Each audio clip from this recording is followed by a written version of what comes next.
Running 3 মাস চলে বেতন পাইতেছি না। আমরা তো দীর্ঘদিন ধরে কাজ করতেছি, সুলভ শ্রেণীর আন্ডারে কাজ করতে। যখন নতুন কোম্পানি লইছে আমরা পিএফ কাইটা 7,100 টাকা পাই, এটা আমরা চলে না, পুষে না। যাতে আমরা একটা নির্দিষ্ট টাইম হয় 5 তারিখের মধ্যে কিংবা 10 তারিখের মধ্যে যাতে প্রত্যেক মাসে বেতনটা দিয়ে দেয়, আর যাতে আমরা বেতন এই বেতনে পুষে না, বেতনটা যাতে একটু বাড়াই দেয়।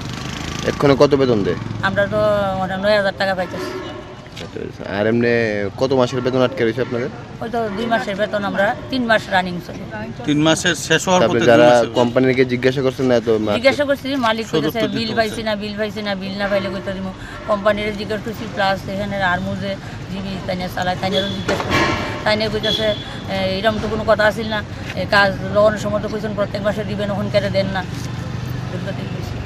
অখিল ভারতীয় সাফাই মজদুর সংঘের পক্ষ থেকে রাজ্যের প্রধান রেফারেল হাসপাতাল এজিএমসি এবং জিবিতে কর্মরত 500-র উপর যে সাফাই কর্মচারীরা আছেন, যারা আউটসোর্সিং সংস্থার আন্ডারে আছেন, তারা বিগত 2 মাস ধরে অর্থাৎ অক্টোবর এবং নভেম্বরের বেতন আজকে ডিসেম্বর শেষ হতে চলেছে, এখনও ওরা বকেয়া বেতন পাননি।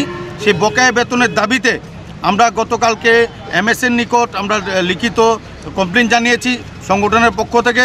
পাশাপাশি আমরা আজকের গণ অবস্থান করছি যে আমাদের বেতন ভাতা যেভাবে হোক আমাদের আগামী 48 ঘন্টার মধ্যে বেতন ভাতা আমাদের দিয়ে দিতে হবে।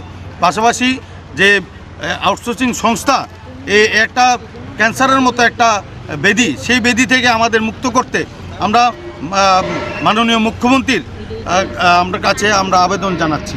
আমরা অলরেডি এ বিষয়ে আমরা কর্তৃপক্ষের সাথে কথা বলেছি, ওনারা আমাদের কিছুই আশ্বস্ত করতে পারছেন না।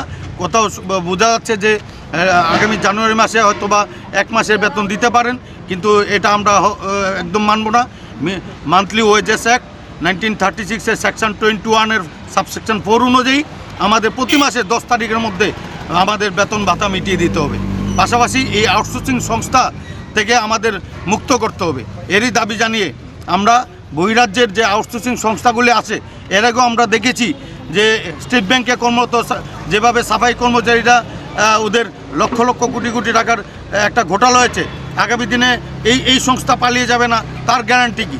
সেই বিষয়গুলি নিয়ে আমরা কথা বলার জন্য আমরা চিঠি দিয়েছি গতকালকে ডিএমের কাছে, ডাইরেক্টর হেলথের কাছে, লেবার ডিরেক্টরের কাছে, এমএসের কাছে। আমরা আশা রাখি 2-1 দিনের মধ্যে আমরা এর সদুত্তর পাবো।